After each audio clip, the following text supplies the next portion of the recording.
Welcome to my channel $T Valuable Coins. So get it started. The Jefferson Nickel series began in 1938, replacing the Buffalo nickel.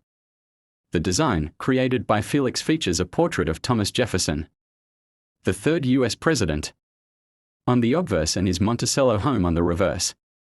The 1981 D nickel is part of this long-running series and was minted before the 1982 transition, when the U.S. Mint improved the striking process due to increasing wear on the dies.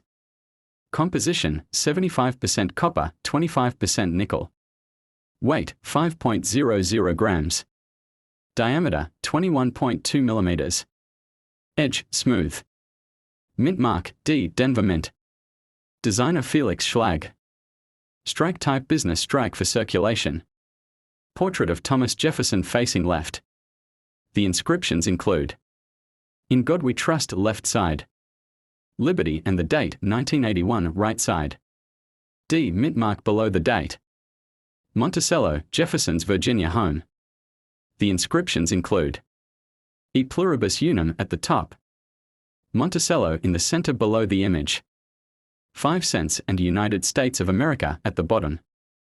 The Denver Mint produced 632,557,638 nickels in 1981. It is a common date in circulated condition but can be valuable in high grades. Value and grading. The value of a 1981 D nickel depends on its condition, grade. Circulated condition: worn coins.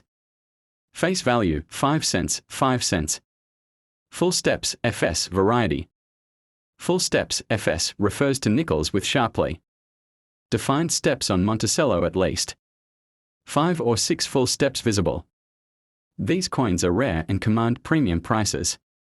Certain 1981 D nickels have errors, making them more valuable. Common errors: off-center strike can range from 5% to 50% off-center, with values up to $50 plus. Double die obverse, DDO. Some coins show doubling in inscriptions. Value varies. Clipped planchet, a part of the coin missing due to improper punching. Value: $10 to $50. Broad struck, no edge due to missing collar die. Value: $10 to $30. Collectability and investment. Circulated 1981 D nickels are common and worth little above face value. High grade uncirculated and above or full steps FS varieties are collectible and valuable. Errors and varieties make certain 1981 D nickels worth significantly more.